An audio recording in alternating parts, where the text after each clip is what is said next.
creo que académica, no queríamos que sonara muy académico. La visita no académica del psicoanalista argentino Gerardo Arenas.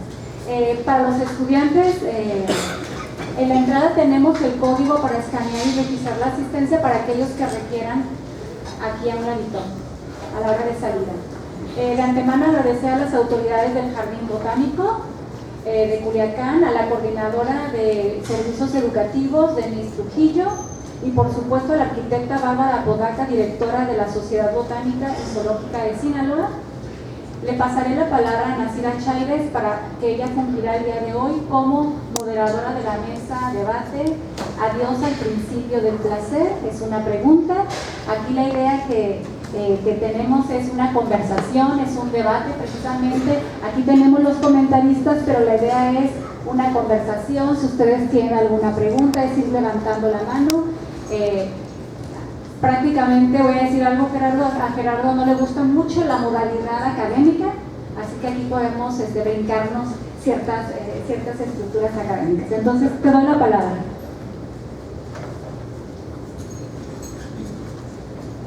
Buenas tardes. Sean bienvenidos todas y todos a esta mesa de debate.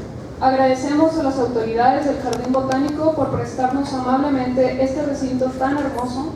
De igual manera, agradecemos a todos los asistentes que se encuentran el día de hoy acompañándonos, así como el directorio de la cátedra Freudiana y Lacaniana Sinaloense por hacerlo posible.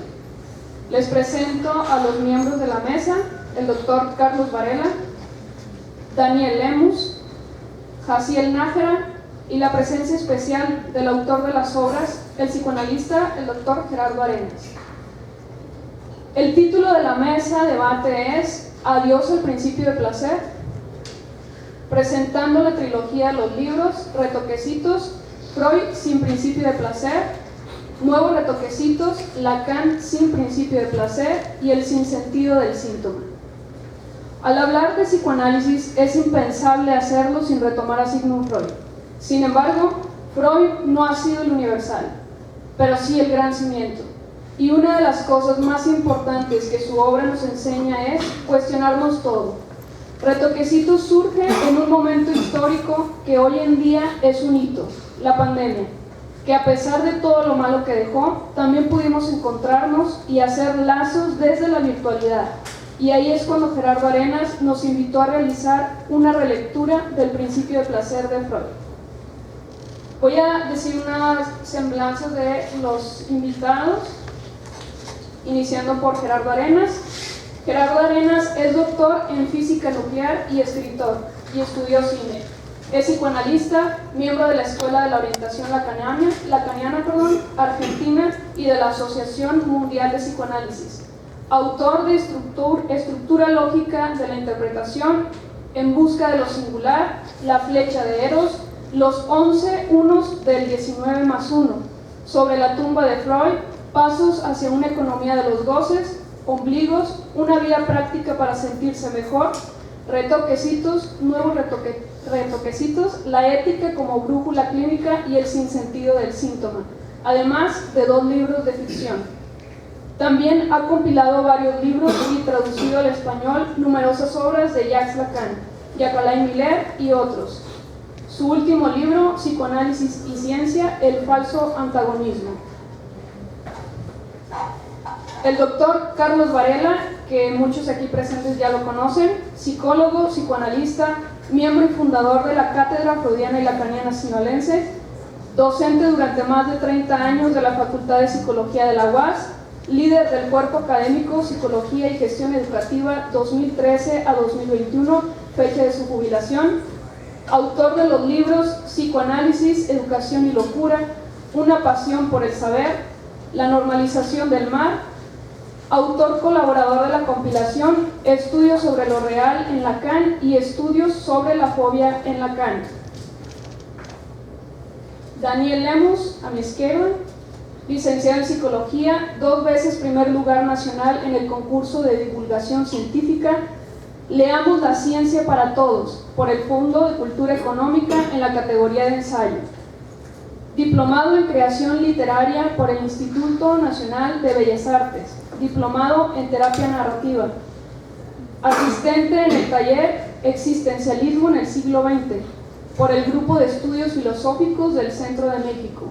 Ha participado en talleres sobre creación de guiones de cine, arte surrealista, cine y pintura, 4 años y medio como bibliotecario y promotor de la lectura en la Biblioteca del Botánico, conductor y promotor cultural del programa cultural El Portal en Radio UPES. Nuestro colega Jaciel Nájera es licenciado en Psicología por la Universidad Autónoma de Sinaloa, docente del Colegio de Bachilleres del Estado de Sinaloa y miembro colaborador de la Cátedra Freudiana y Lacaniana Sinaloense. Vamos a iniciar compartiendo con mi compañero Lemus.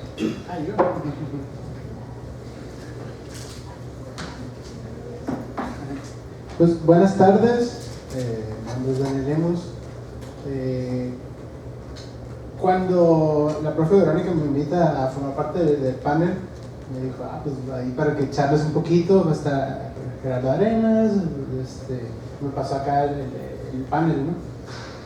Y ya había tenido el placer de estar en las conferencias de Gerardo, y me di cuenta con este proyecto de que compartimos, además de la pasión por el psicoanálisis, pues somos como rockstar frustrados o algo así, porque el World Tour, Gerardo Arenas, entonces, como que suena como rockero, ¿no?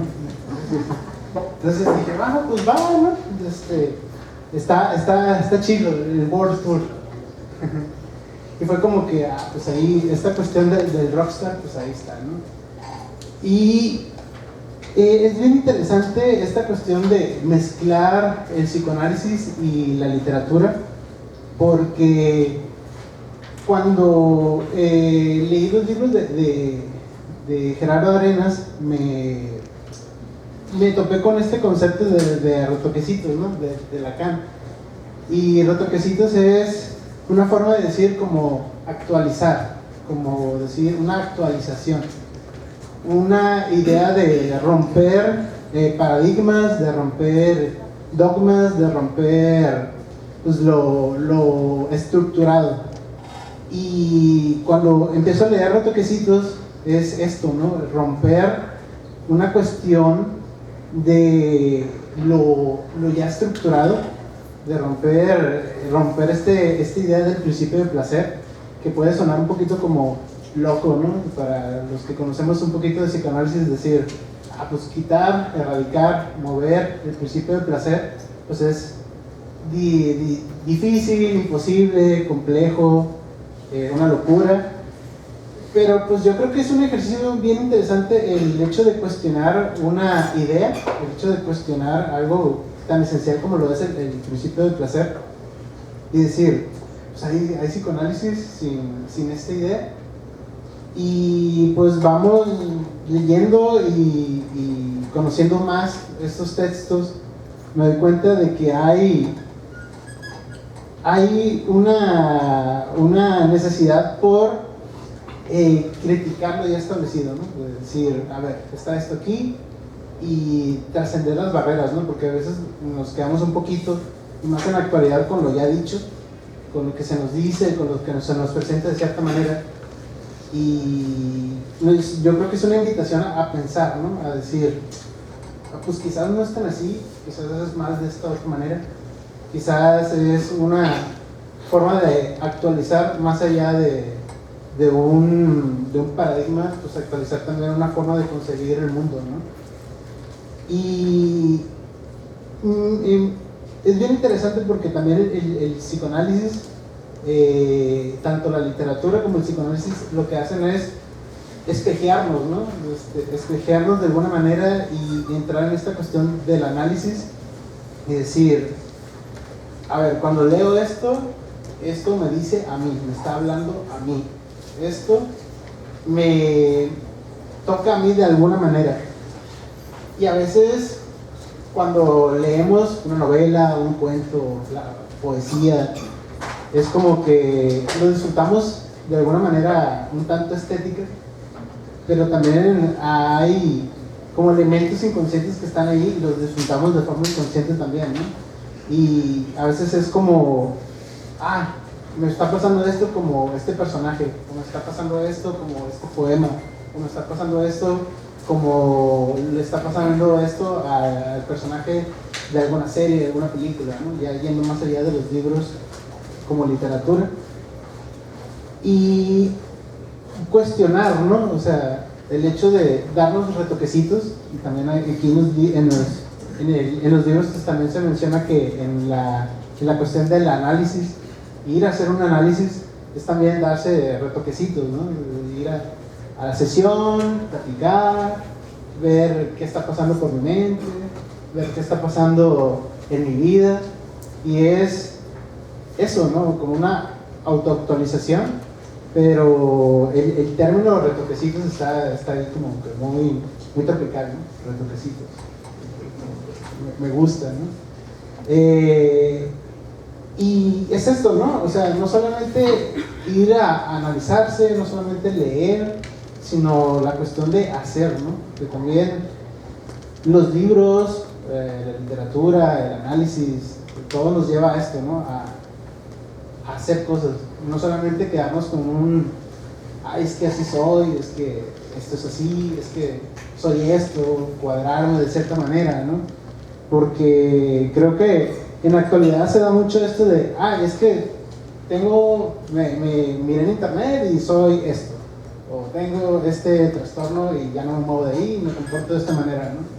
Y a veces es un poco triste decir, soy esto y hasta ahí llegué, ¿no? Tengo este trastorno, tengo esta forma de pensar, tengo esta estructura y ya, se acabó, ¿no? Y es bien interesante que la literatura, la filosofía y la poesía están como siendo disminuidos debido a este estilo de pensamiento, ¿no? Decir, soy esto y ahí me quedo, pues ya la literatura pues está de otra forma como yendo a un pozo, dejándose de lado, ¿no?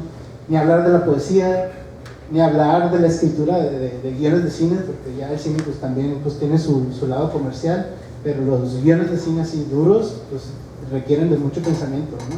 Requieren de mucho de la participación del inconsciente ahí también. Y cuando leo estos textos también veo esta cuestión de cómo vamos a romper con esta cuestión del principio de placer, o cómo es el principio de placer. Pues creemos que todos lo hacemos porque nos gusta, ¿no? Nos gusta leer, nos gusta hacer esto. Pero realmente hay cosas que hacemos por gusto o por placer. Esa es como la pregunta que yo me planteo. Porque, a ver, leer de alguna u otra forma nos gusta o nos da cierto placer. Pero ¿por qué leemos menos? ¿O por qué no leemos? Si es tan gratificante, tan placentero, ¿no? ¿Qué está pasando pues, a nivel interno de cada quien, a nivel social, de estructura, que hemos quitado o despojado a la lectura de ese principio de placer, ¿no? O a veces está hasta otro lado de que leemos por goce, ¿no? Simplemente pues, quiero leer eso, es difícil, complejo, le estamos dándole, ¿no? Entonces leemos más por goce que por placer a veces, ¿no? Entonces se vuelve como esto, ¿no? O sea, ¿a qué estamos apuntando por el hecho de seguir ciertas estructuras que decimos, pues si soy esto, pues ahora qué toca, ¿no? Y es una manera de pensar que he estado permeando siempre, pero creo que se está volviendo un poquito como peligroso y hasta un poquito pues hasta agresivo, ¿no? Es decir, si hice este test y soy esto y no me vengas y no me contradigas, y no me recomiendes ese libro porque ese autor no me gusta, o no me recomiendes eso porque eso está mal. Hay una intolerancia, ¿no? Hay una intolerancia a esto, y creo que algo por lo que combate también Gerardo en estos libros es esto, ¿no? El criticar o el romper el dogmatismo, es decir, oye, pues todo se puede pensar, todo se puede analizar, todo se puede criticar, se puede hacer todo un ejercicio de reflexión y no es violento, o sea, no es un ejercicio de ofensa, o sea, porque al final pensamos aquí y se queda aquí, o a veces lo expresamos, lo escribimos y se vuelve hasta un acto que los demás disfrutan, ¿no? El hecho de compartir eso que decimos, es una locura, es una tontera, pero pues ahí está esta cuestión del inconsciente, ¿no? Conectamos de alguna manera y cuando apelamos al dogmatismo es como que pues, le ponemos una barrera, ¿no? Y decimos, no, es que esto es así, y hasta ahí ya no podemos hacer nada, ¿no? Creo que hasta suena un poquito trágico, ¿no? Cuando alguien te dice, ¿qué eres esto? O es que ya sé que eres así, ¿para qué te digo esto? Ya sé que eres de esta manera, ¿para qué te lo digo, no? Y vamos como rompiendo, ¿no? Ya estamos rompiendo ese lazo social que es el diálogo, ese lazo social que es el discurso, la plática, ¿no?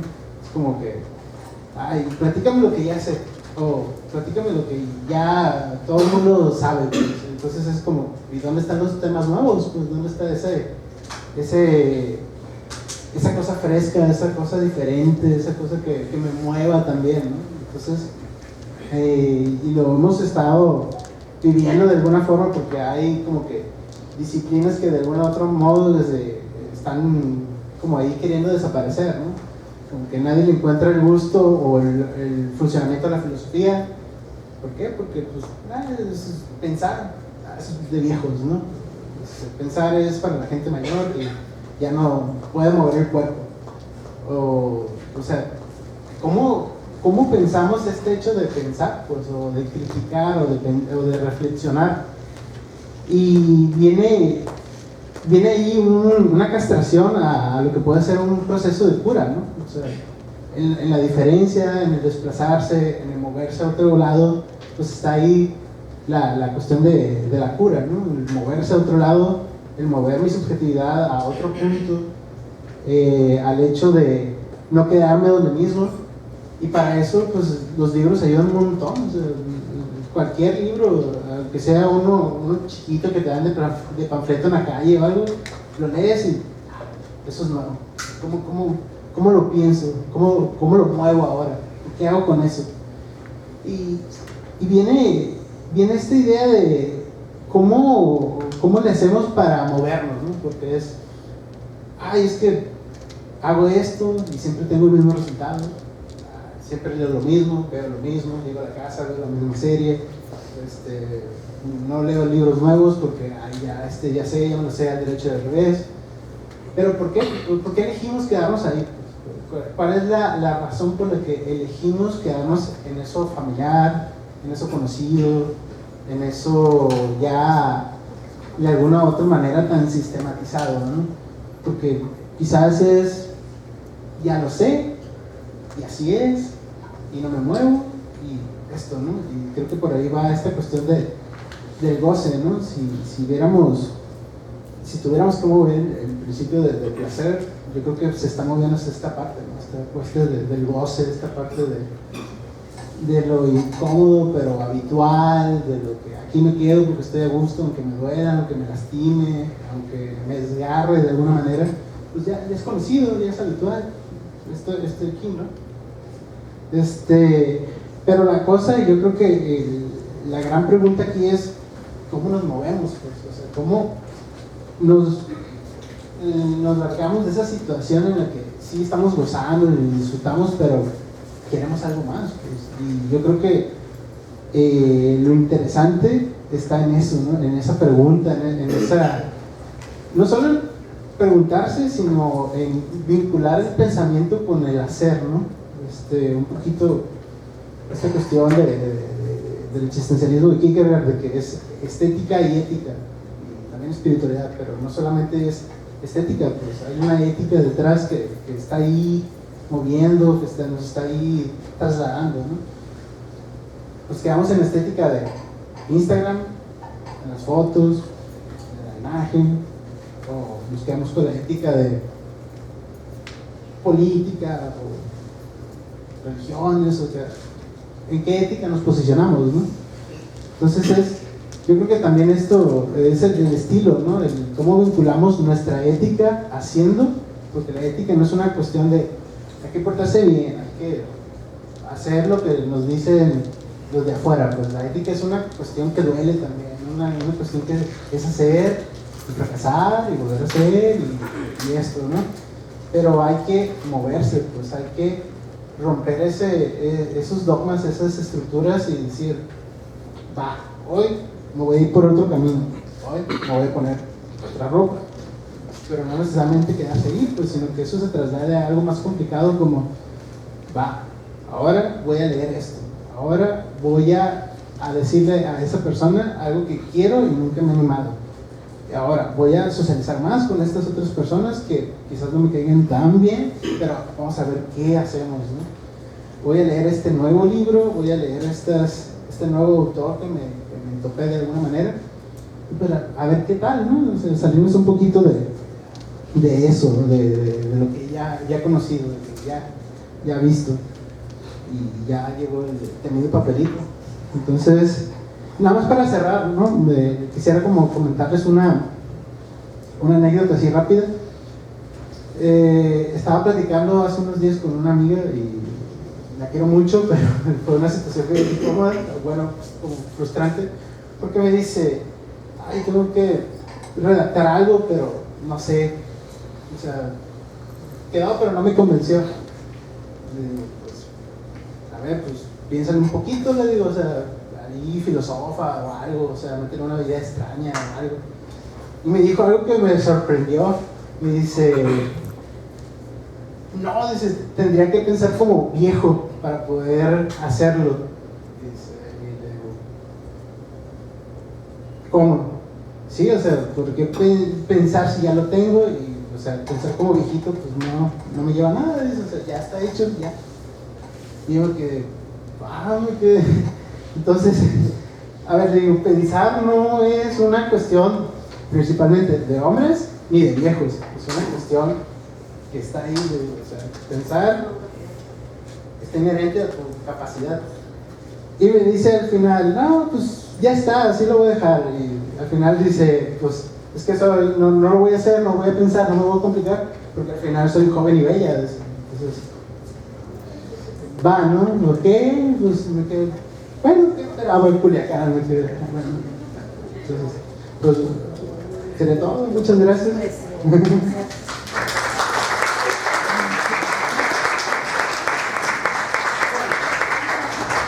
Después de cada participante le voy a estar dando la palabra a Gerardo, e igual los invitamos si quieren hacer algún comentario o alguna pregunta, adelante.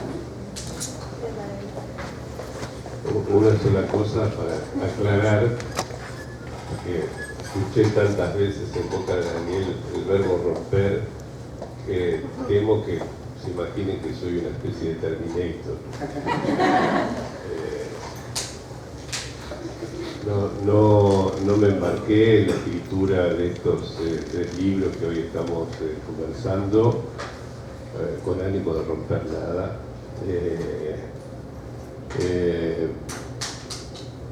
Sino que encontré en un pilar del pensamiento freudiano en el que se apoya el resto del psicoanálisis una pequeña inconsistencia que, por más que sea pequeña, no deja de ser una inconsistencia, y una inconsistencia lo que hace es fragilizar la construcción que se apoya en ella. Entonces mi objetivo fue más bien fortalecer una construcción antes que romper cosas. Tuve para eso que romperme a mí mismo, romperme el alma, romperme la cabeza, romper incluso maneras habituales de pensar las cosas, ¿sí? Tuve que romperme, digamos, pero con el objetivo no de romper dogmas, etcétera, sino más bien crear un sistema de pensamiento, de soporte de la práctica analítica que sea más sólida, más consistente. Lo comento para quienes no tienen idea de qué estamos hablando cuando hablamos del principio del placer, ¿sí? En los comienzos de los primeros modelos que se hace Freud para pensar en esos síntomas raros que él trataba de estudiar y curar, él se plantea dos proposiciones a las que llama ambas económicas y que sin embargo tienen sentidos muy distintos, tan distintos que son contrapuestos en un punto. Llama concepción económica a la economía en el sentido en que hablan los contadores, ¿no? El libro de caja con su debe y su haber, lo que sale de una cuenta bancaria tiene que haber ido a parar a otra o a otras, se redistribuye, pero el total permanece constante. Eso es un sentido de la noción de economía, ¿sí? Y al mismo tiempo toma economía como ahorro, como si todo el tiempo el aparato psíquico, como él lo llamaba, buscara ahorrarse excitaciones, ¿sí? Es decir, disminuir el nivel de energía en todas sus partes, ¿sí? Entonces, ¿cómo puede ser que el total se conserve si todos los elementos disminuyen su valor?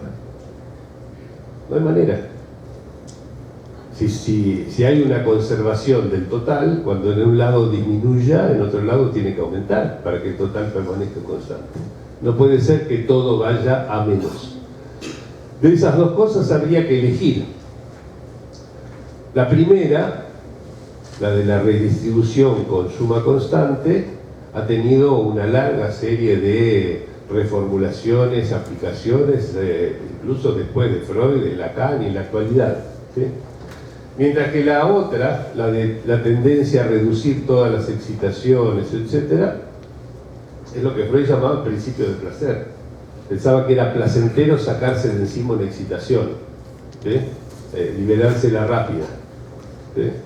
Supongo que debía tener algún goce, por ejemplo, en la eyaculación precoz, porque si no, no se entiende que tuviera algún placer en descargarse rápidamente las excitaciones. Pero más aparte, ¿sí? Lo que es seguro es que es difícil pensar que el placer sea sacarse de encima las excitaciones, ¿no? En general, buscamos las excitaciones, buscamos variarlas, incrementarlas, ¿no? Entonces, como después de haber lidiado 25 años con su principio del placer, encima lo tuvo que retocar, agregarlo más allá del principio del placer para reunir todo lo que no funcionaba con el principio del placer, dije, bueno, si es contradictorio con lo otro, ¿por qué mejor no sacarlo directamente? En lugar de tratar de corregirlo, emparchar un poco esas consecuencias, etc. Y en esa aventura me embarqué. Dije, bueno, ¿cómo quedaría toda la doctrina freudiana si directamente sacamos el principio del placer? ¿Sí?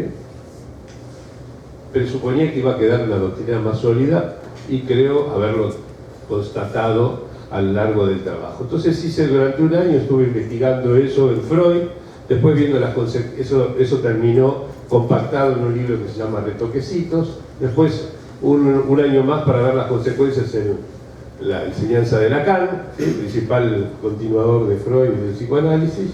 Esos son los nuevos retoquecitos, y luego recolectando las principales consecuencias clínicas que eso tenía, ¿sí? Y ese es el tema del tercer libro, El sinsentido del síntoma. Esto comento un poco para que no piensen que vengo como Terminator a destruir cosas. No es esa mi idea, ¿no? Supongo que Daniel no quiso decir eso, pero insistió tanto con el verbo romper que me parecía que debían estar medio aterrados de lo que quería hacer. Retoquecitos, ¿eh? Claro. Retoquecitos es justamente la delicadeza, ¿sí? Lo que pretende es hacer algunos pequeños retoques y que van a enriquecer nuestra lengua, ¿sí? Pero la idea es ver qué pasa si se erradica ese principio, cómo se puede reconstruir más sólidamente, ¿sí? El edificio que se montó a partir de Freud. Esa es un poco la idea. Gracias. ¿Alguien quiere hacer alguna pregunta, una participación? Bueno, primero que nada, como les decía al inicio, Retoquecitos lo vemos como nace en alguna manera un tanto virtual. Recuerdo que estábamos dentro de la pandemia, cuando se nos convocaba a los interesados a asistir por medios virtuales a estas charlas, ¿no?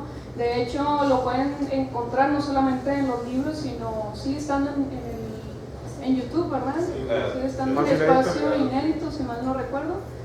Quienes lo quieran buscar, pues lo pueden poner ahí en YouTube, ahí están básicamente todas las clases, ¿no? Como mencionaban hace un momento, yo lo veía un tanto como una nueva lectura de una temática bastante importante que Freud aporta. Sin embargo, alguna de las críticas que se le ha hecho a Freud es que está desactualizado, que todo lo que Freud mencionaba ya no opera. Sin embargo, pues el psicoanálisis se da la tarea no a decir todos somos como Freud o todos vamos a buscar hacer todo lo que dice como la palabra religiosa, ¿no? Que se haga tal cual es, sino estar cuestionando también pues cada uno de sus aportes. Bueno, para continuar le daremos la palabra a mi compañero Jaciel. Gracias. Bueno. Por cierto, Gerardo, yo creo que Freud sí encontraba algo placentero en la eyaculación precoz. Podemos ubicar que él consideraba la eyaculación precoz como un síntoma positivo en oposición a la impotencia y creo que a la imposibilidad de alcanzar el orgasmo. Entonces, tienes razón. Bueno, traigo aquí una pequeña presentación, igual traigo mi guión a propósito de lo que decía nuestro compañero Daniel, pero me voy a dar pues ciertas libertades para ir conociendo algunas cosas, ¿no? Y yo me centré específicamente en el segundo libro, que es Nuevos Retoquecitos, Lacan sin principio de placer, ¿no? Este libro claramente se puede leer por sí solo, sin embargo es imposible separarlo del conjunto que hasta el día de hoy es una trilogía, como las grandes trilogías del cine. Piensen ustedes en Star Wars, pero las viejitas, no las nuevas, que son las buenas, El Señor de los Anillos, o una de mis favoritas, Volver al Futuro. En retrospectiva, es decir, considerando o partiendo desde el tercer libro, lo considero yo como un gran trabajo. Es decir, los tres libros son para mí un gran trabajo dividido en tres partes. Son conjuntos, pues. Son resultado estos de lo que podríamos llamar un experimento. Y esto lo digo con toda referencia al penúltimo seminario dirigido aquí por Gerardo, nuestro amigo, que llevó el título de Laboratorio, que esto no tiene ningún tipo de pretensión científica, y aunque por mí, o sea, mi gusto, mi inclinación personal, me agrade llamarlo así, experimento, laboratorio, ¿sí? Están más próximos a lo que es una producción artística. Piensen ustedes en la literatura o la poesía. Esto porque conjugan dos aspectos: primero, la curiosidad intelectual; segundo, la creatividad. Es decir, estos dos podríamos expresarlo en una pregunta hipotética: ¿qué pasaría si? Esa pregunta ya conjuga estas dos cosas. Específicamente en este caso, ¿qué pasaría si quitamos el principio de placer de la obra de Freud? Ahora, Gerardo dio un pequeño resumen de la idea, ¿no? Aquí digamos que el trabajo, podemos decir que empezó por una inconsistencia que tiene que ver en la obra de Freud, la podemos ubicar ahí, y que radica en confundir, podemos decirlo así, dos concepciones de economía. Una donde se ahorra mucho, o sea, algo económico es algo barato, ¿no? Nos ahorramos dinero. O economía como la asignatura económica, ¿no? Que hay que pagar, sí, retribución, pago, deuda, bono y todo eso, ¿no? Ahora bien, esta pregunta que acabo de decir yo, ¿qué pasaría si quitamos el principio de placer?, es la pregunta guía y la que detona este trabajo. Recorrer este trayecto que nos marca Gerardo no es sencillo. Sin embargo, si ustedes se animan a cruzarlo, llega a ser bastante clarificante. Y digo que no es sencillo, no porque Gerardo no sea claro en su exposición, todo lo contrario, sino que este recorrido no es como los demás. No consiste en dejarse llevar por un camino ya trazado, y subrayo trazado, por más empinado, estrecho, inclinado, empedrado que pueda ser este trayecto, está trazado. En este caso, este recorrido es difícil porque nosotros vamos a ir trazando los surcos, abriendo paso, quitando maleza y en ocasiones agregando algo de nuestra parte para que éste sea transitable. Esa alternancia entre quitar y poner es otro indicio de este trabajo. Su autor lo menciona de manera más elocuente, por supuesto, como per via di libare y per via di porre, respectivamente quitar y poner. En la construcción de una obra, dígase artística, de ahí la referencia al principio, en ocasiones se tiene que poner algo. Por ejemplo, piensen ustedes en un pintor que tiene que poner, pues, pintura, ¿no? En un lienzo en blanco, pone pintura, pone cosas así. O esos collages, ¿no?, que hace la gente que pega y empieza a tomar forma. Parece un montón de basura, pero luego ya que termina se ve bonito, ¿no? Bueno, ese es en poner, ¿no? O a veces tenemos que quitar, como el mármol excedente que nos impide apreciar la hermosa escultura que yace dentro de la piedra.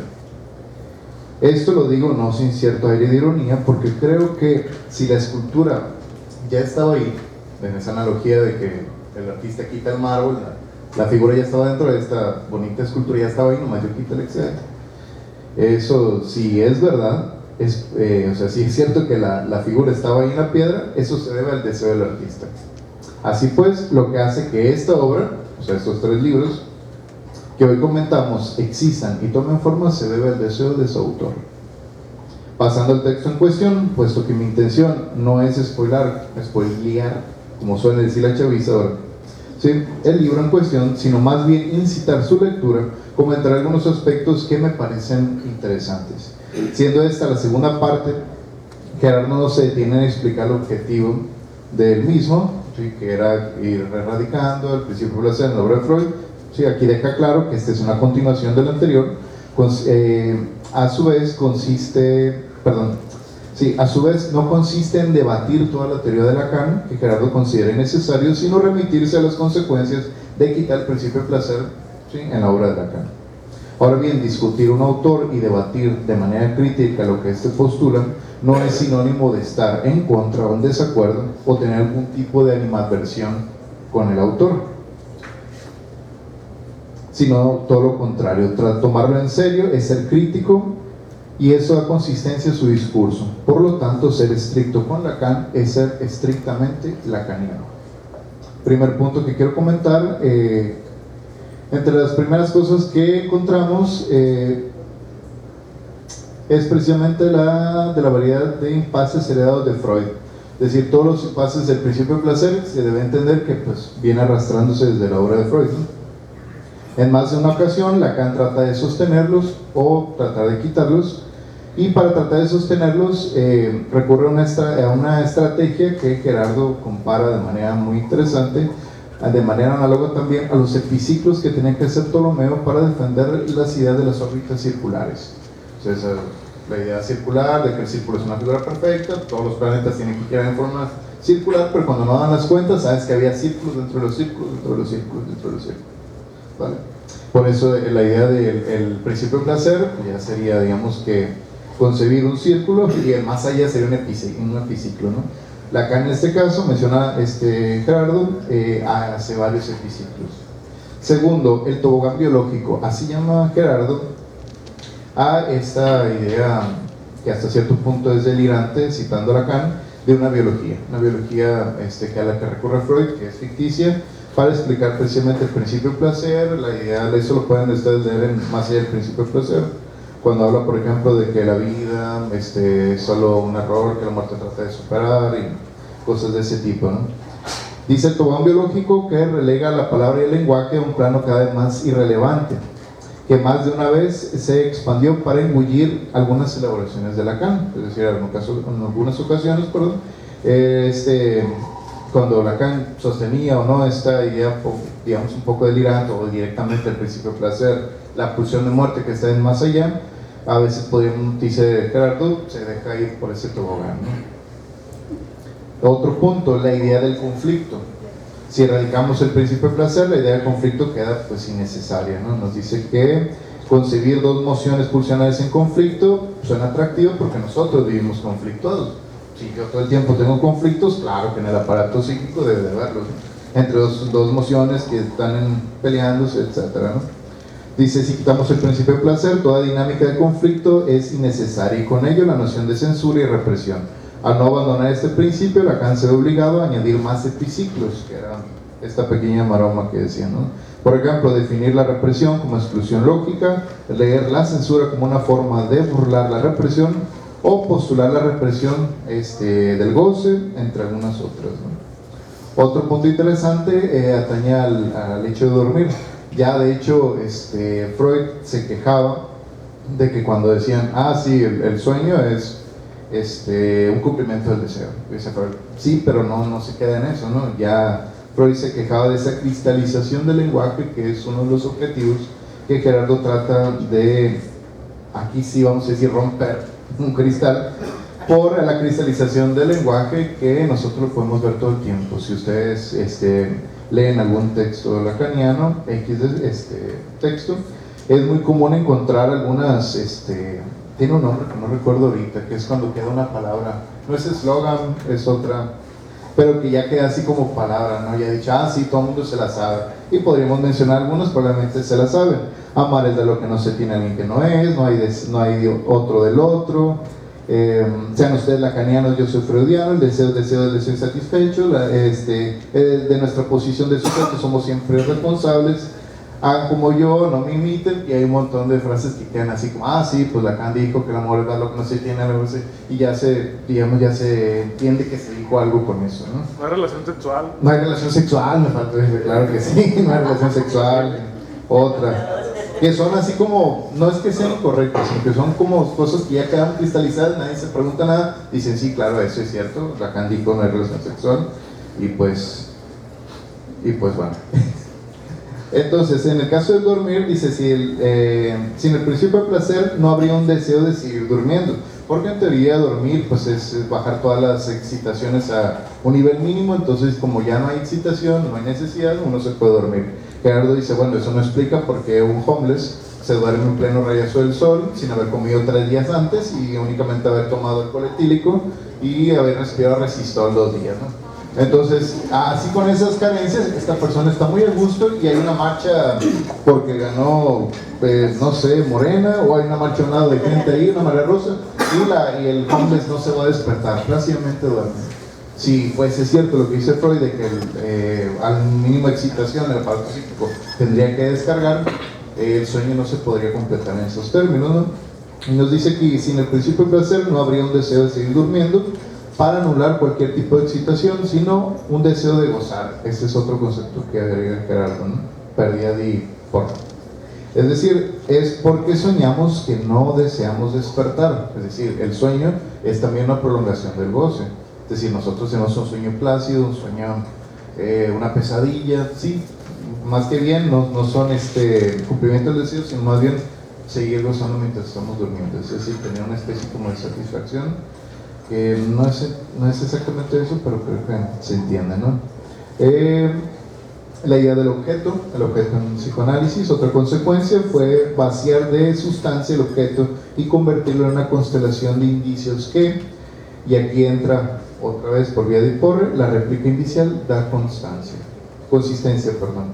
Aquí el objeto no sería algo que podemos ver constante, sino más bien una serie de indicios que ahorita voy a comentar, ¿no?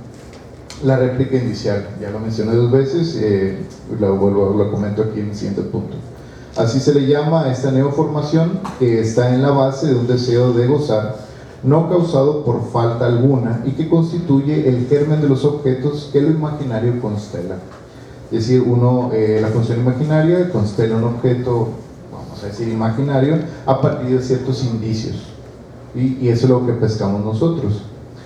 La genealogía del deseo, la demanda y la necesidad. Acá sostener el deseo en la dialéctica de la demanda y la necesidad es también dejarse caer en ese tobogán, el tobogán biológico que decíamos, pues el deseo se tendría, perdón, aquí yo lo escribía rapurado porque estaba muy emocionado. El deseo tendría que, se remitiría, a una prehistoria en la biología del organismo. Aspiraría a una satisfacción que no podría acceder, o se remite a funciones específicas, es decir, suponer que si yo ahorita alucino, no sé, una torta, yo qué sé, es porque el hambre apremia y no tiene nada que ver con eso, ¿no? Sino que mi deseo de ahorita comerme una torta ahogada sería una función específica de mi organismo, no tiene nada que ver con eso, ¿no? O si se remite a función específica, decimos, como decir que la demanda oral es ser alimentado, ¿sí? Echarse algo a la boca, si yo me echo aquí, ¿quiere decir que tengo hambre? No necesariamente, ¿no? Otro punto, deseo de gozar. Sinestesia dialéctica, el deseo de gozar, es decir, deseo de experimentar una variedad de goces, toma un carácter de principio, haría del ser hablante un buscador de goces.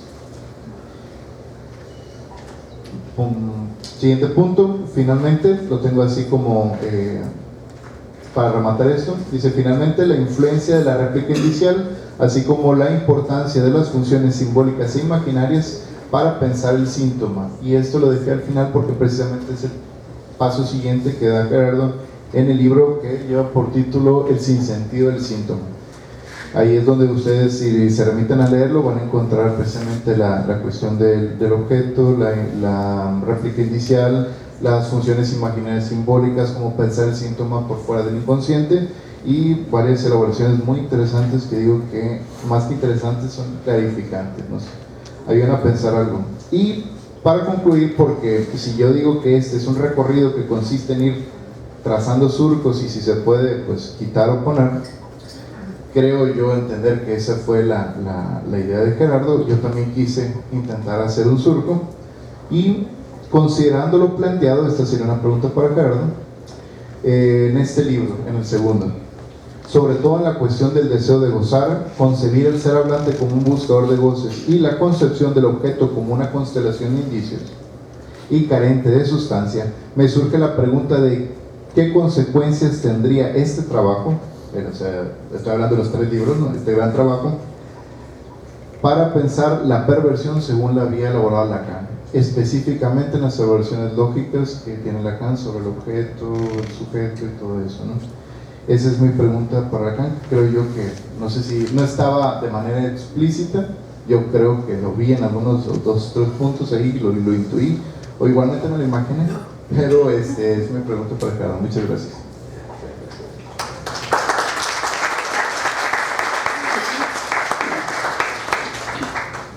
Bueno, agradezco mucho la lectura, los comentarios. Antes de hacer circular la palabra, voy a decir 2 cosas más. Una, que la pregunta final sobre las consecuencias para la perversión probablemente merezcan un trabajo detallado.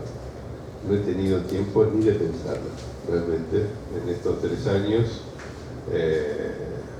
No pasé por todos lados, he pasado por algunos hitos, pero creo que va a ser un punto sensible de puesta a prueba de la noción de deseo de gozar. Así que agradezco muchísimo la pregunta porque me da, como me falta trabajo, ahora voy a tener algo más de trabajo. Muy buena pregunta, realmente. La agradezco. Y después una cosita más que pensé a partir de, en algún sentido, la serie de las 2 intervenciones que escuchamos hasta ahora, que es que esta noción de pensar como viejo, ¿no? Me impactó realmente esa idea,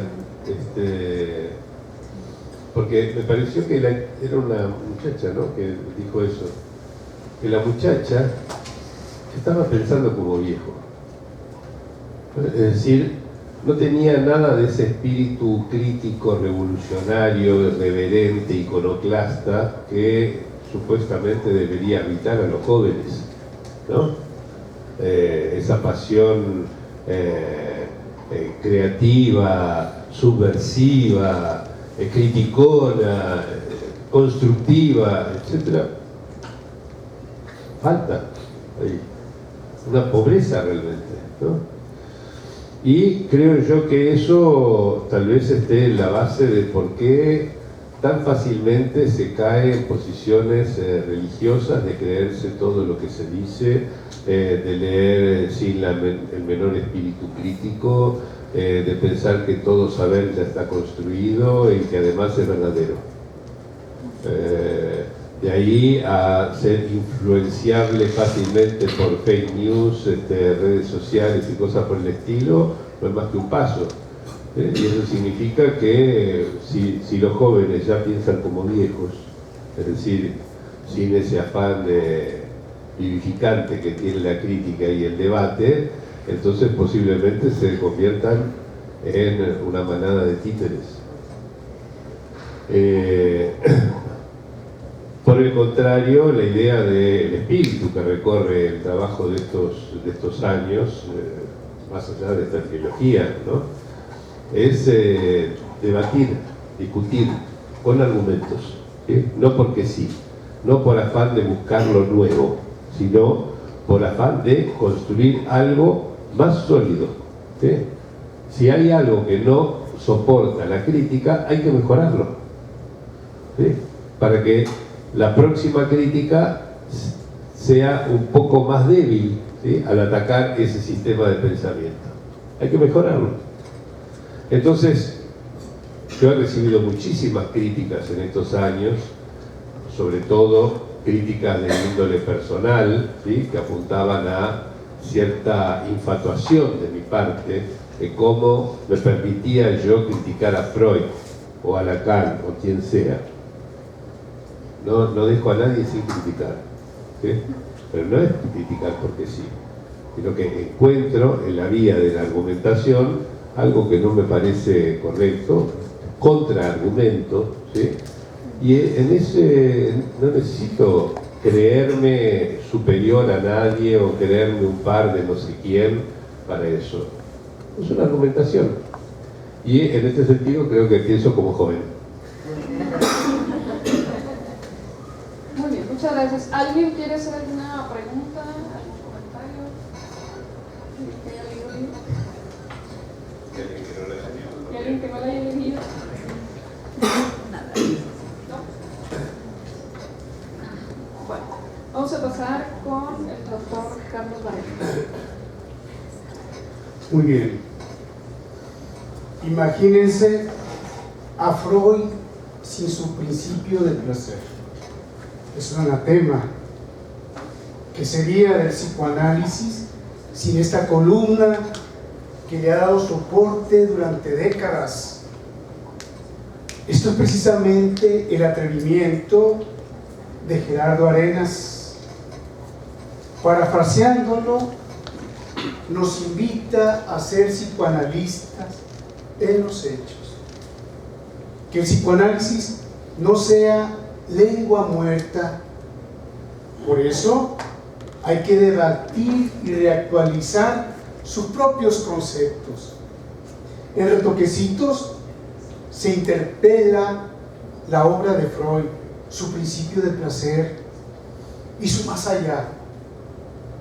En el segundo texto de Gerardo sigue el recorrido de Freud,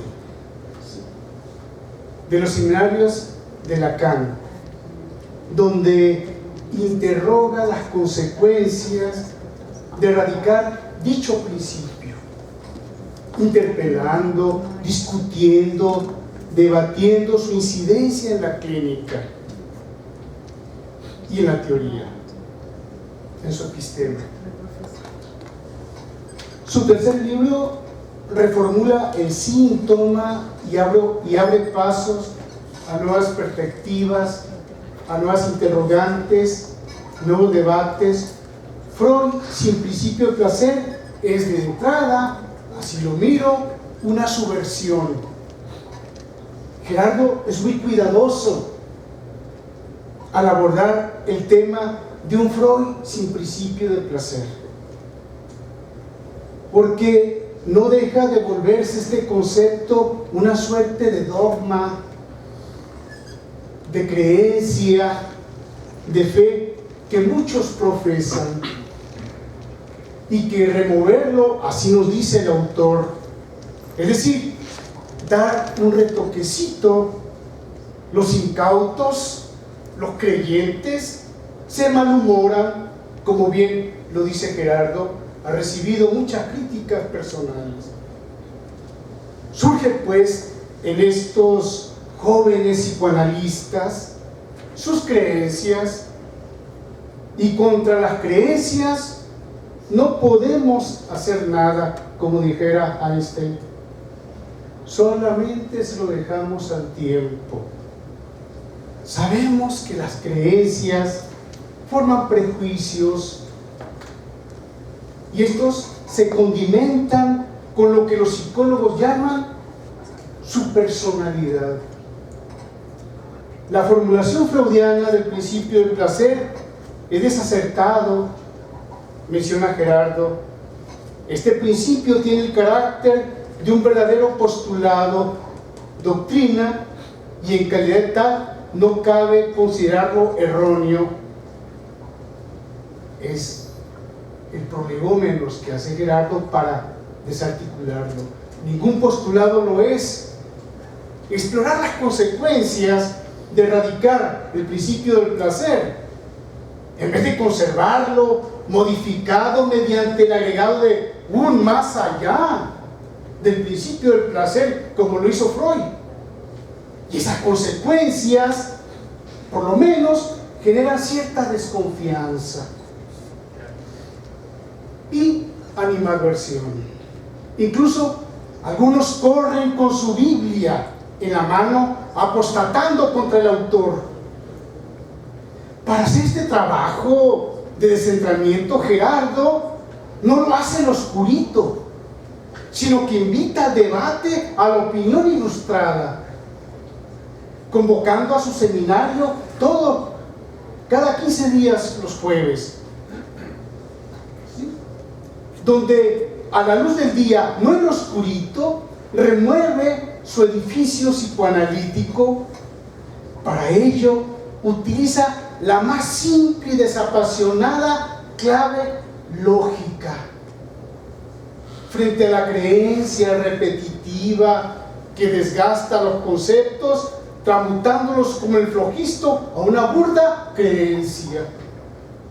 Contra eso navega Gerardo, y como buen traductor de Lacan a castellano, es golpeado y bombardeado por los significantes de Lacan, que lo colocan a él con los ojos y orejas siempre bien abiertos. Y este trabajo artesanal nunca lo acobarda, sino, como lo dice él, lo convierte en un buscador infatigable de los goces. Gerardo es un boxeador de la buena manera. Sabe colocar los golpes de significantes, simbrando la estructura de los saberes preestablecidos, escuchando el chirriar de dientes de los creyentes y conversos del saber establecido. Y este pugilista analítico no se anda por las ramas, todo con el fin de que el psicoanálisis sobreviva. Para que el psicoanálisis sobreviva, Gerardo propone, entre otras cosas, reemplazar el principio del placer por el goce como principio fundamental. No salvar al principio del placer freudiano, ni conservarlo con su más allá, como lo hizo Freud. De ahí pues que Gerardo propone ir del placer al goce, suponiendo este goce una amplia aplicabilidad en el campo de la clínica. De igual modo, el goce se distribuye en una economía de los goces, diría que tiene su propia infraestructura que lo sostiene, y que Gerardo lo trabaja a profundidad en su texto, Pasos hacia una economía de los goces. Y esta profundidad y complejidad toca de rosada el goce femenino, que también tiene mucha tinta recorrida, y menciona a Gerardo en Pasos hacia una economía de los goces, página 40, 41, que la caracterización del goce femenino siempre introducirá nuevos problemas, nunca se agota. como no se agota este debate que se genera sobre el principio del placer. Gerardo sabe muy bien diseccionar el texto de Lacan y nos da una clave. Nada en el goce sexual es pues conciliable con un principio de descarga. Y esto impone distinguir goce y placer. Página 80, retoquecitos 1. En la segunda vuelta de Gerardo en torno a los nuevos retoquecitos, profundiza la cosa clínica a la luz de erradicar el principio del placer, donde a partir del caso de Elizabeth von Hart, el síntoma que esta joven presentaba anidaba los signos de un goce ignorado. Gerardo plantea al ser hablante como un buscador de goces, un buscador de goce cuyo deseo no surge de la frustración, como comúnmente se le ubica, sino de la inagotable ansia de gozar, bajo las más variadas formas. Esto es más general que la definición que del niño dio Freud como perverso polimorfo, que Lacan parafrasea diciendo que el aporte de Freud consistió en plantear que el motor de la clave de la vida humana es la lujuria, pero no concuerda con el principio del placer, pese a lo cual él no concluye la necesidad de erradicarlo, como sí lo hace valientemente Gerardo, sino que achaca a cierta desesperación de los analistas el señalamiento del gusto por la estimulación y del hecho de que buscamos divertirnos e incluso ironiza acerca de la técnica que se deduce de ello. Página 21 de los nuevos retoquecitos.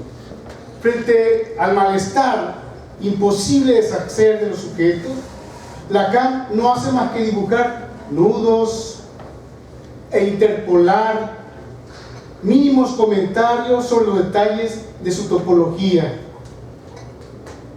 o bien propone a otros tomar la palabra en su lugar. No obstante, este tramo final de su enseñanza está jalonado, así lo plantea Gerardo, por sustanciosas apreciaciones sobre las cuales hay mucho que reflexionar.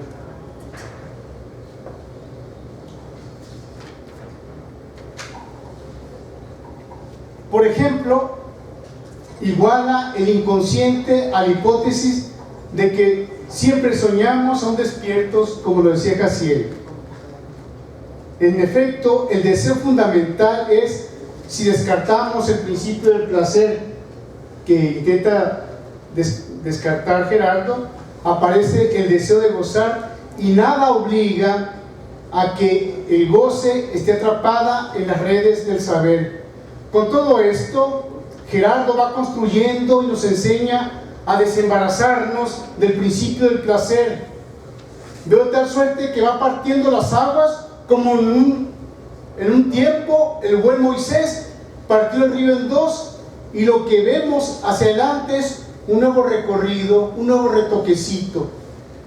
Hacia atrás, algunas zonas desérticas que en el futuro anteriorizado en el hoy, en el après-coup, se aclaran y fortalecen a la luz de la lectura que hace Gerardo Arenas del más allá del principio del placer. A Freud le costó caro haber tropezado con esta experiencia infantil del perverso polimorfo, que en los 3 ensayos llama de esa manera, perverso polimorfo. Ahora bien, con los nuevos anteojos que nos ofrece Gerardo, ya el niño no se demoniza, tal como la Iglesia Católica escandalizó. Y pensé yo,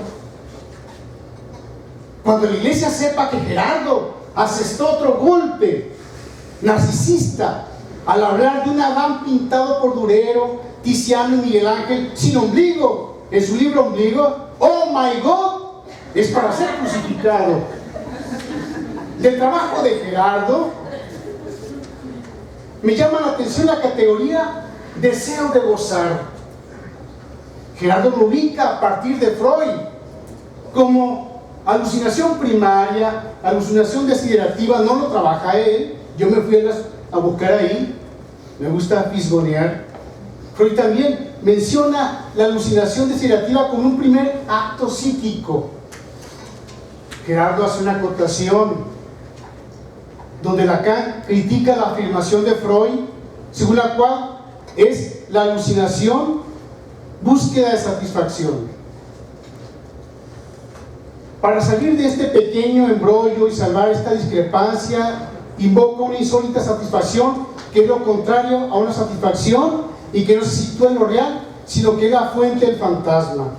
Deseo de gozar. Deseo de gozar tiene un pequeño límite que es el propio cuerpo. Cuerpo que puede decir frente al goce, basta. Pero no porque se extingue el deseo de gozar. Lo importante, entonces lo importante es lo inextinguible del deseo de gozar, que opera como esa zarza ardiente del desierto, que no se apaga hasta que se apaga el cuerpo. Goce y cuerpo se necesitan. En un comentario a pie de página, a propósito del caso de Michel Leiris, del niño, Leiris evita la caída de un juguete y contento exclama: lismente. Pero su madre lo corrige a ese niño. No faltan madres así. Se dice niño, se dice felizmente, no lismente.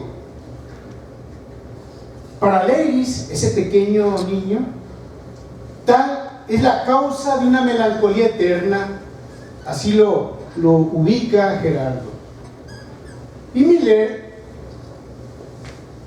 acota que si la madre hubiera dicho otra cosa, el efecto habría sido distinto, aunque sea cierto. Esto lo hace responsable del trauma y surge la pregunta que me interesa del mismo texto. Se debe a que el impacto del significante sobre el cuerpo trastorna la economía de sus goces, pues deja esa marca, o más bien, el niño, al ser corregido por la madre, descubre un goce sufriente que no soltará jamás.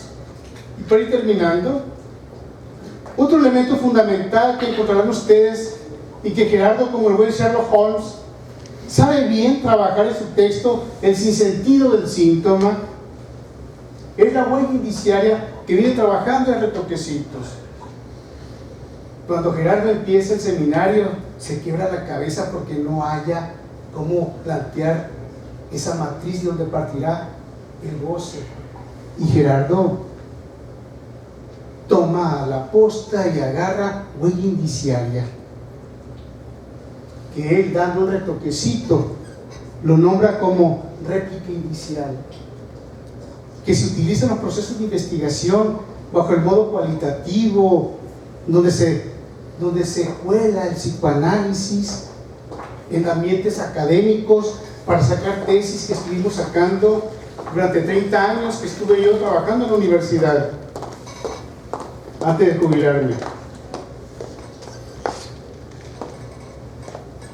Pero acá Gerardo lo ubica como réplica indicial de toda experiencia de goce. Son la base de la constitución del sujeto, donde incluso la representación opera como réplica indicial, donde el deseo de gozar que nace en una réplica indicial es una potencia presente. Leamos a Gerardo. Nos despierta del adormecimiento sugestivo de masa que producen incluso los grupos analíticos. Amén.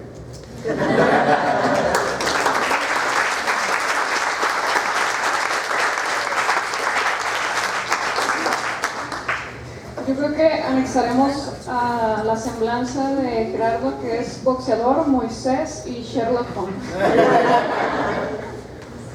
Bueno, agradezco mucho, Carlos, este comentario vehemente.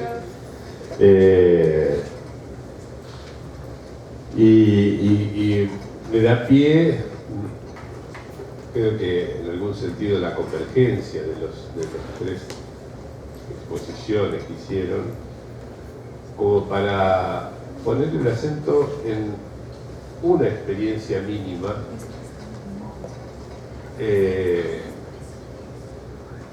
que adquiere colores diferentes según que se la ilumine con la luz del principio de placer o sin ella, ¿sí?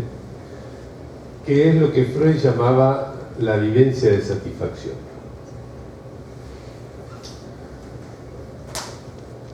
Sobre la base de que el placer es la descarga de excitaciones y que lo contrario es displacentero. Las excitaciones son displacenteras. Freud se ve llevado a concebir la primera vivencia de satisfacción más o menos en estos términos. Dice, el bebé siente hambre, por ejemplo, ¿no? Eso es una excitación molesta, claramente, ¿sí? Entonces, ¿qué hace? Llora. Al llorar, berrear, patalear, etc., alguien, un individuo experimentado, dice Freud, puede ser la madre, la nodriza, el padre con el biberón, le dan el alimento, ¿sí? Y cuando recibe ese alimento, se produce una desaparición de esa excitación molesta, ¿sí? Como desaparece esa excitación, eso sería una vivencia placentera, según el principio de placer, ¿no? Porque placer es baja la excitación, displacer es sube la excitación, ¿no? Esa es la idea de Freud. Entonces, la descarga de la excitación, producto del encuentro con el alimento, etc., sería la primera vivencia de satisfacción. Y dice Freud, eso deja en nuestro ser una huella profunda, ¿no? Porque ahora, cada vez que sintamos hambre, vamos a querer tener otra vez ese objeto, sea el pecho materno, el biberón o lo que sea, ¿sí? En fin, y todo lo que se sigue de allí. La idea es que se alcanzó finalmente la satisfacción. Satisfacción significa ya basta, se terminó, ¿sí? Se terminó la excitación, por fin. Si nosotros sacamos la visión del principio del placer, creo yo que encontramos una descripción mucho más acorde a los hechos observables de qué es lo que hace un niño cuando tiene hambre y recibe el alimento, ¿sí? Se queda jugueteando con la teta, aunque esté así de lleno de leche, ¿sí? Y no quiere ni siquiera irse a dormir, ¿sí? Porque quiere seguir disfrutando de esa escena, ¿sí? A él también le pasa lo mismo todavía. Bueno, son huellas indelebles que quedan de esa película. Entonces, sin el principio del placer, ¿sí? ¿Cómo leemos esa escena preciosa, ¿no? Del niño amamantado, por ejemplo, para fijar ideas, ¿sí? El niño descubre en ese momento una cantidad tremenda de goces, ¿sí? Efectivamente, tragar el alimento le quita la excitación molesta, ¿sí? Pero ¿dónde está el disfrute de la cosa?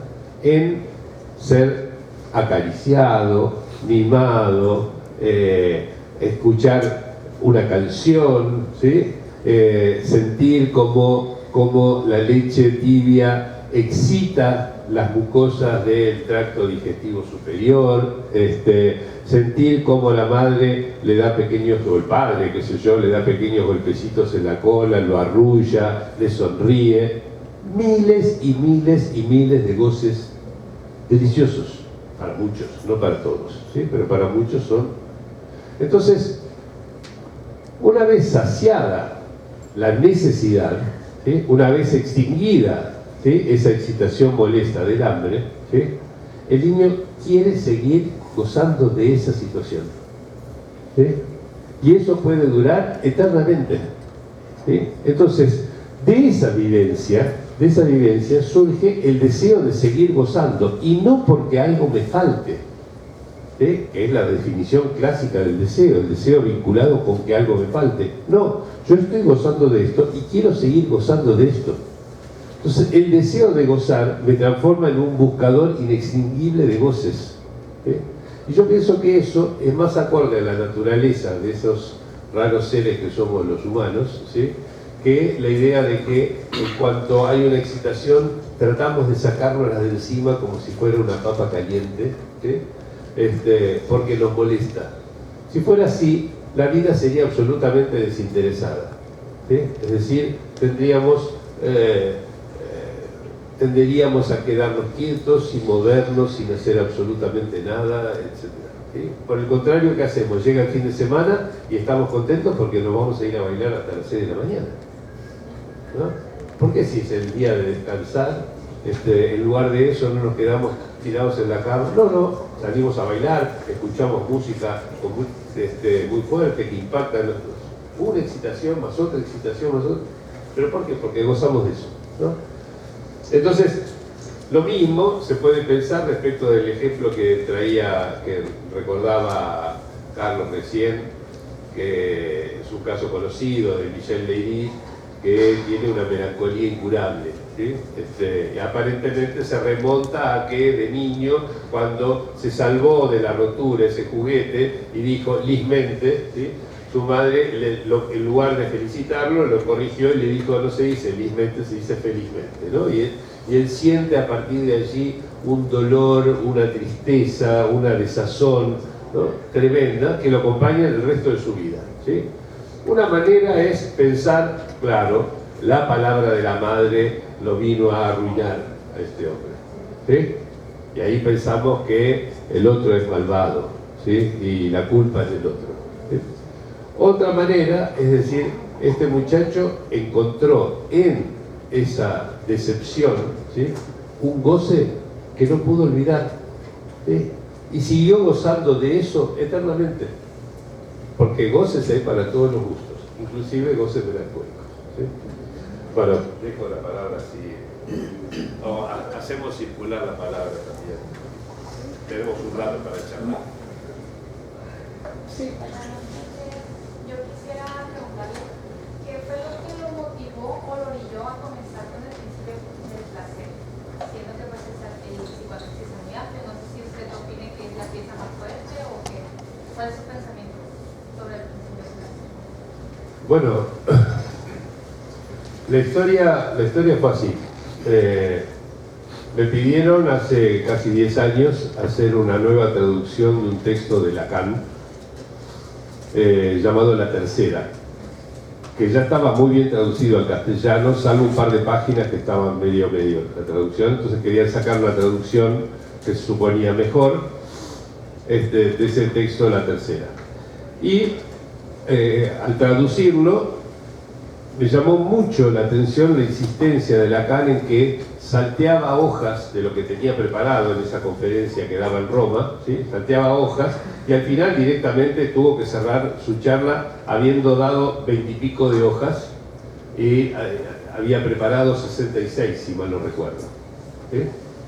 Entonces me quedó la inquietud de cuáles habrán sido las cosas que quedaron en el tintero de esa conferencia, ¿no? ¿Cómo se podría seguir el hilo de lo que Lacan planteaba allí para ahondar, digamos, en lo que él allí estaba planteando, que era precisamente una economía de los modos de gozar, ¿sí? O sea, la idea de que todos los goces que tenemos, que son infinidad de goces diferentes, se pueden pensar como combinaciones o mezclas de 3 goces básicos que además están ligados entre sí por una economía.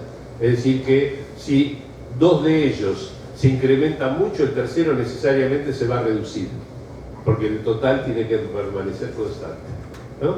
O a la inversa, si 2 de ellos se reducen, entonces el tercero se tiene que incrementar, ¿sí? Cosa que clínicamente es muy importante, porque hay 2 de esos 3 goces que son sensibles a las formas de interpretación en el análisis. Se los puede reducir por la vía de la interpretación. Y el tercero, que no se puede reducir por la vía de la interpretación, Pero si los otros dos se reducen, ese se va a incrementar, no es nada menos que el goce de la vida. ¿Sí? Entonces, si logramos, por la vía de la interpretación, reducir los dos goces que compiten con el goce de la vida, evidentemente, para la persona que se analiza, eso va a ser un gran beneficio, ¿no? Porque va a haber incrementado su goce de la vida. ¿Sí?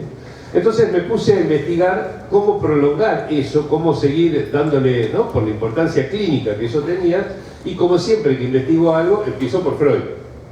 ¿Sí? Y cuando voy a ver la noción de economía, ¿sí?, porque el tema era la economía de los goces, la noción de economía en Freud, descubro que hay una inconsistencia. Está usando a lo largo de toda su obra la noción de economía en dos sentidos diferentes. Eso lo digo, lo explicito con todas las referencias en el libro llamado Retoquecitos. ¿Sí?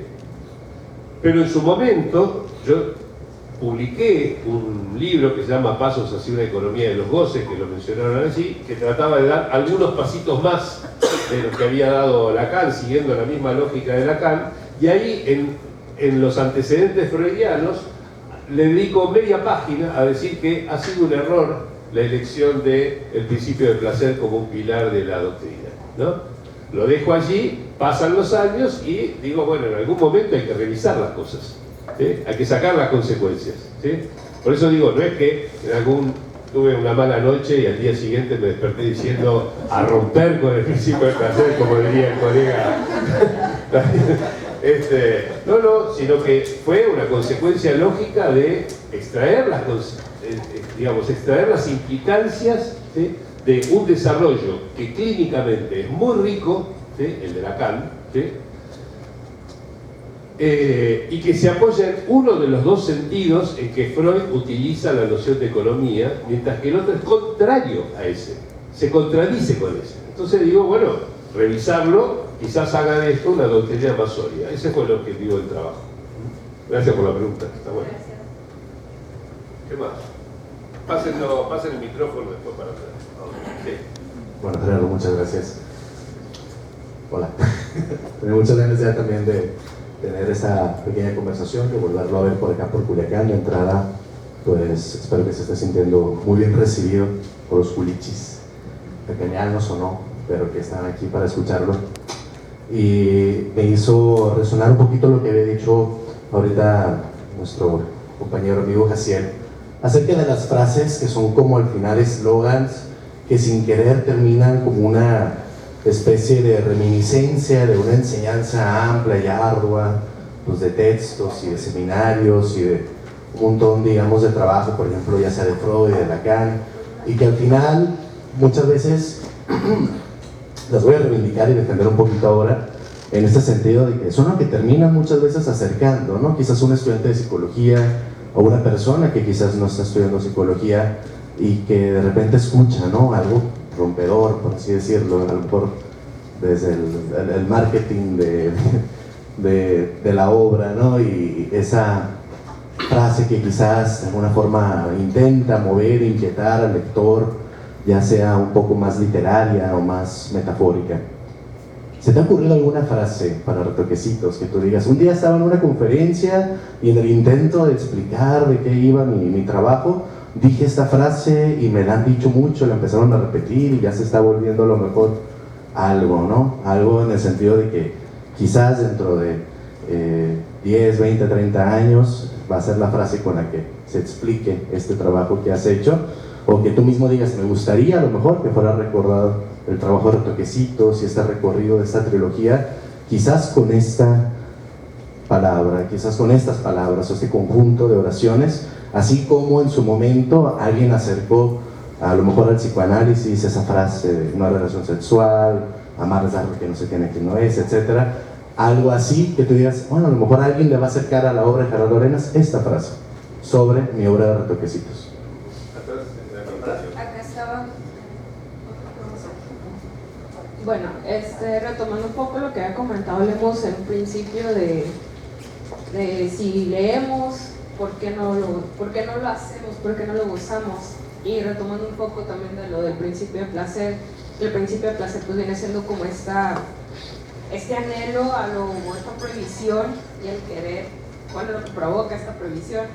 Entonces, Mi pregunta es, si tenemos rutinas, si tenemos todo esto, ¿podemos construir un goce? Que sería lo que comentaban sobre un tobogán biológico. Entonces, ¿se puede construir un goce? Muy buena pregunta.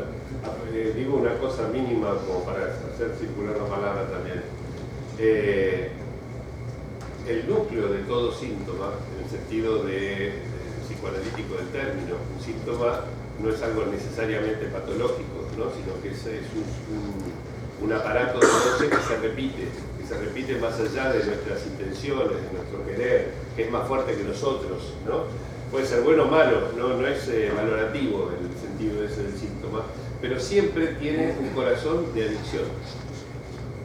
Es decir, el gusto, ¿sí?, por ese goce, ¿sí?, sea bueno, sea malo, siempre está en el corazón de todo síntoma, ¿sí? Y eso hace que la rutina, ¿sí?, sea como la cosa más corriente del mundo, salvo que uno tenga por goce la innovación, ¿sí? Ahí podemos tener la rutina de la innovación, ¿sí? No es mi caso, no hice todo este trabajo por ganas de innovar, ¿no?, sino llevado por las consecuencias lógicas de una manera de pensar, ¿sí? Pero quiero decir, está muy bueno el planteo porque la rutina es justamente lo contrario de la invención, ¿no? Y nos lleva a perpetuar un modo de gozar. Bueno, eso es lo característico de cualquier adicción, ¿no? Carlos Varela mencionaba algo acerca de el límite que impone el cuerpo. Más bien yo diría incluso el organismo, ¿sí? El organismo como entidad biológica, con sus funciones, con sus órganos, etc. Eso es lo que puede funcionar como un límite para los modos de gozar, porque los modos de gozar en sí no tienen ningún límite, ¿sí? Es decir, gozamos hasta reventar, ¿sí? Es así, gozamos hasta reventar, de lo que sea, ¿sí? El límite lo pone el cuerpo, ¿sí? Nos gustó una novela, por ejemplo, supongo que a Daniel le debe gustar leer, ¿no? A mí también. Entonces me interesa mucho una novela y quiero llegar hasta el final de la novela antes de irme a dormir, y por ahí faltan 200 páginas todavía, el día siguiente tengo que trabajar muy temprano y sin embargo me quedo leyendo hasta las 5 de la mañana porque quiero devorarme ese libro, ¿sí? Y entonces digo, bueno, no, leo una página más y apago la luz, ¿sí? Y pasan 2 horas y sigo leyendo, pensando una página más y apago la luz, ¿no? Eso es lo característico de la adicción, ¿sí? Entonces es lo que podemos encontrar en el corazón de todos síntomas, ¿sí? Una rutina. Sí, ¿qué tal? Sí. Buenas tardes. Tengo 2 preguntas muy puntuales, que puede ser hasta de sí o no, no pasa nada. ¿No cree que existe un parentesco muy similar entre este asunto de las maneras de interpretar la economía de goces, ya sea del mínimo placer o del complemento de los goces, con la simetría de Nether, de la física, con esta similitud con la simetría de Nether en física de partículas? Porque nos comentaba que era físico de partículas y no pude evitar encontrar esta similitud de pues, los fenómenos de transferencia, que siempre son simétricos, que siempre hay como una especie de economía que donde va la energía de un lado se pierde en el otro, y también con las partículas que fundamentalmente alcanzan la mínima energía en su estado basal. ¿No cree que hay cierta similitud en eso con lo que usted nos platicaba? ¿Será coincidencia o solo es...? ¿Y la otra pregunta? Esa es una. Y la segunda es que todo este asunto pues, del que estamos platicando, de sustraer la parte del placer, ¿no nos orillaría a intentar redefinir los conceptos más básicos como el goce, como el placer y el síntoma? O sea, lo que intento decir es que estas palabras tal vez ahora tengan que significar algo más, como la gente que pues es cristiana, pero generalmente no cree en Cristo. Entonces, pues, ¿qué significa creer? Por lo mismo, entonces, ahora que sustraemos el principio de placer, pues, ¿qué significa gozar? ¿Qué significa sufrir? ¿Qué sentido tiene todo este asunto del goce en la perpetuación del sufrimiento? Y bueno, puede decirse o no, no pasa nada. Bien. No necesitamos irnos a la física cuántica para pensar la analogía que está en el principio de esta cosa. Es el principio de conservación de la energía. más sencillo, que se estudia creo que en el colegio secundario, me imagino aquí también, ¿no? La ley de conservación de la energía, es decir, que la energía se transforma, no se pierde ni se gana, sino que cambia de formas, etc.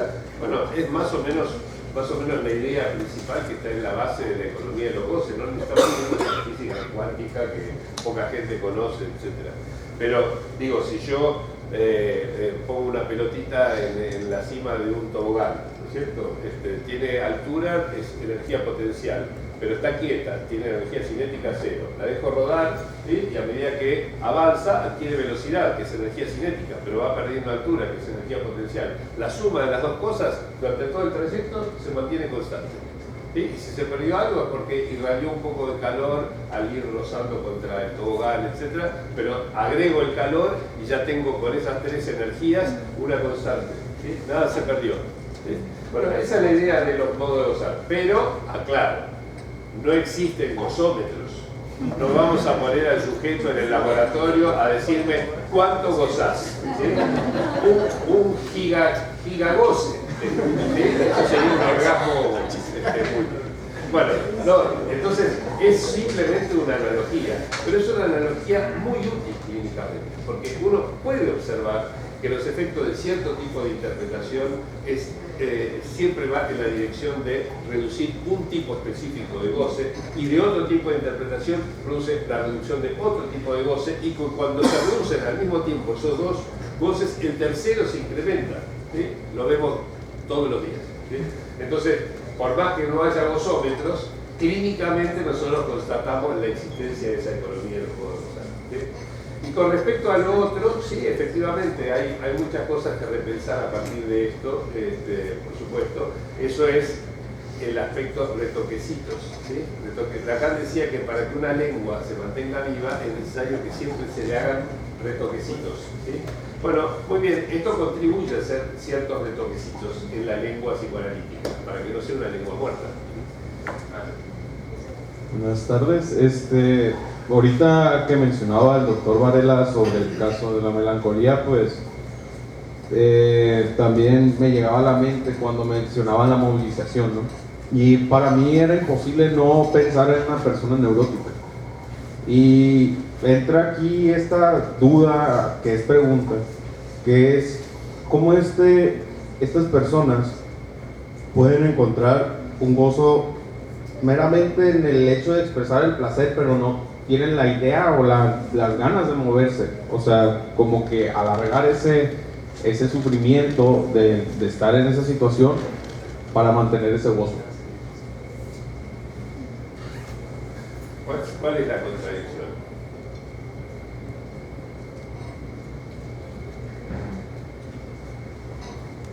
No se me ocurre ahorita una situación realmente. Yo creo que tal vez hay un postulado que está por detrás de la pregunta, ¿sí? Que es creer que los seres hablantes, que somos nosotros, ¿sí? Nos movemos siempre en dirección a lo que es bueno para nosotros. Es un caso enorme. Y el goce no distingue lo bueno y lo malo moralmente, digamos, ni orgánicamente, ni nada. ¿Sí? Entonces, la idea de que hay un bien y que nos dirigimos hacia el bien, etcétera, eso yo creo que es lo que está en la base de la pregunta. Podemos dejarlo de lado. ¿Sí? Creo que la experiencia histórica nos trae esto. Sí. Aquí adelante, pasen los ojos.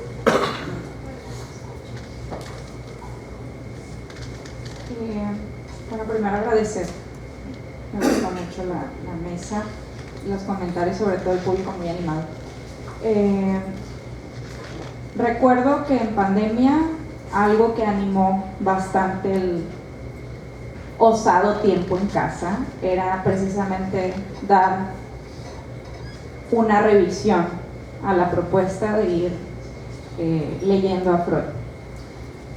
En algún momento en el seminario que dio productor Retoquecitos mencionó cierto adormecer en la lectura de Freud. Y me parece, sobre todo pensando en el contexto, en la necesidad precisamente de darle, vamos a decirlo así, promoción a la lectura, y sobre todo una lectura que nos interesa, que es la de la obra freudiana. Tomando, por supuesto, esta pregunta, adiós al principio de placer, a los lectores de Freud, sobre todo, y pensando también en los jóvenes, necesariamente quieren pensar como viejos, ¿qué sugeriría para leer ya retocada la obra de Freud? Muy buena pregunta. Bueno, a ver, lo que yo dije, si mal no recuerdo, es que Freud tiene una escritura tan hermosa, un manejo de la argumentación tan deliciosa. No olvidemos que recibió un único premio en toda su vida, que fue un premio literario, un premio Goethe, el premio más grande que hay de escritores en lengua alemana, ¿sí? Y al mismo tiempo tal potencia argumentadora, ¿sí? Que resulta muy seductora. O sea, nos seduce. Nosotros leemos a Freud y nos seduce. Seduce a multitudes. Y nos convence, y las imágenes que da, y los ejemplos que toma, etc. ¿Sí? Son realmente muy convincentes. Yo creo que por eso pudo inaugurar el discurso analítico. No cualquiera lo hace. Inaugurar un discurso analítico. Pero eso, que es una enorme potencia, una virtud tremenda, etc., ¿sí? Que le estamos agradecidos porque los que estamos aquí vivimos de eso, ¿sí? Del discurso que inventó este tipo, ¿sí? Pero tiene como contrapartida, ¿sí? El hecho de que no lo leemos críticamente. Es muy difícil leerlo críticamente por esa seducción que ejerce sobre nosotros. Por eso digo que nos puede adormecer la lectura de Freud, ¿sí? Entonces, tengo la impresión de que mirar críticamente, por ejemplo, a partir de esta discusión, adiós al principio del placer, ¿sí? Nos puede llevar a revisar críticamente toda la obra de Freud, ¿sí? Yo lo hice personalmente, pero otros lo pueden hacer, tal vez mejor que yo incluso, ¿sí? Pero eso significa que puede haber una lectura, una relectura de Freud despabilada, despierta, ¿sí? Crítica, digamos, con esa potencia de debate, de discusión que se esperaría de los jóvenes. Entonces, mi idea no es decir, bueno, dejemos atrás a Freud. No, todo lo contrario. Freud siempre está delante nuestro, pero tenemos que aprender a mirarlo mejor, ¿sí? A leerlo críticamente, ¿sí? Que era lo que él quería, digamos, ser leído críticamente. Por eso discutía con otros colegas y no se quedaba solo en su rincón atendiendo pacientes, ¿no? Quiso, digamos, que se hicieran congresos, que se hicieran debates, etc. Bueno, lo mismo respecto de Lacan. Lacan, para mi gusto, salvó el psicoanálisis de que se fuera por ese tobogán biológico, para donde lo conducía el último Freud, ¿sí? Lo rescató, lo vivificó, etc. Pero es cierto, después de un tiempo uno puede volver a caer en una lectura ritualizada de fórmulas, de eslogans, de aforismos, etc. Y transformar todo eso que en su momento fue revolucionario en una lengua muerta. Entonces la idea de los retoquecitos es, miremos siempre con un ojo crítico, que no es faltarle el respeto al autor, sino por el contrario, considerarlo digno de nuestra atención.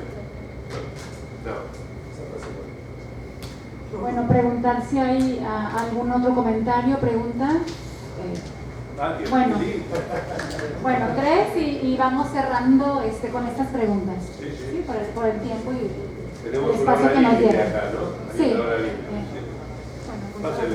Bueno, si me hacen favor de pasar.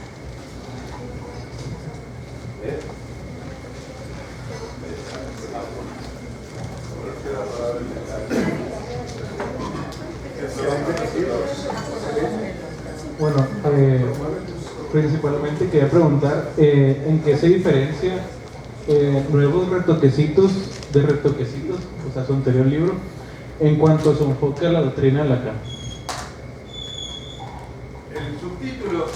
se llega a ver, ¿no? Pero uno es Freud sin principio de placer, retoquecitos, y el otro es Lacan sin principio de placer. ¿Qué quiere decir?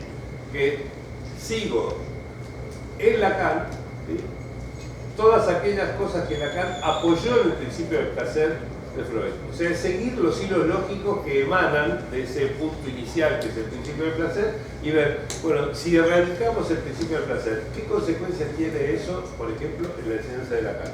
¿Sí? Y tiene cosas interesantísimas. Por ejemplo, esto que mencioné un poco rápidamente recién.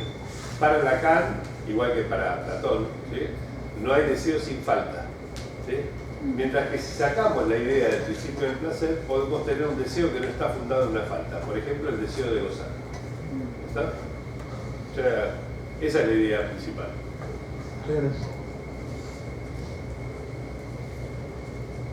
Bueno, buenas tardes. Mi pregunta va más encaminada a pensar como viejo.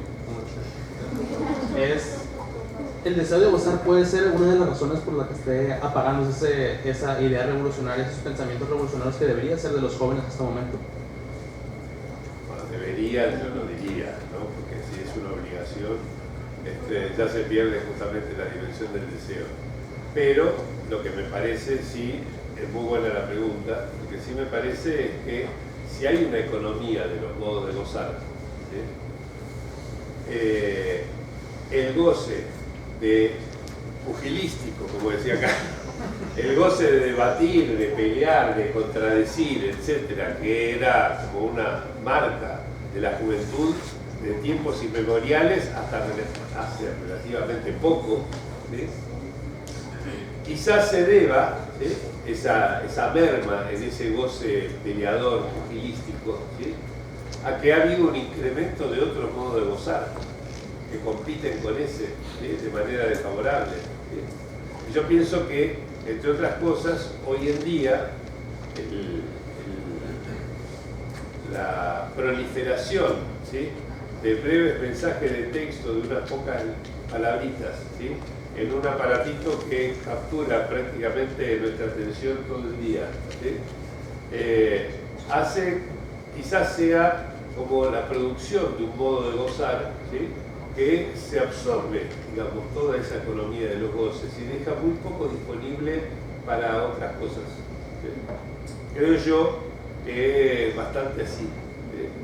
Digamos, no, yo uso celular también, le voy a sacar una fotito después y todo eso, no estoy en contra de la tecnología, de la no, ¿sí?, pero simplemente observo, ¿sí?, que mientras hay un uso fenomenal de aparatitos, ¿sí?, que invaden nuestra vida y que nos toman tiempo, horas y horas del día dedicados a mirar cosas que en general son estúpidas, ¿sí?, no tienen ninguna sustancia intelectual, ¿sí?, hace que los goces que tienen que ver con la intelectualidad, el debate, la discusión, la argumentación, etcétera, bueno, se vean empobrecidos.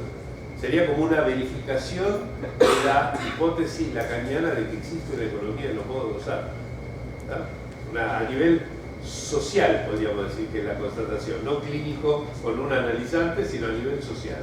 Por eso me gustó mucho la pregunta. ¿Hay alguien más por ahí que quería? Sí. Buenas tardes. Sí. Bueno, creo que mi pregunta, bueno, más que nada mi consejo, pregunta ya lo respondí un poquito. Como usted comenta, pues... Un poco más cerca porque no se escucha. Perdón. Nos muestra una nueva forma de pensar sin el principio de placer.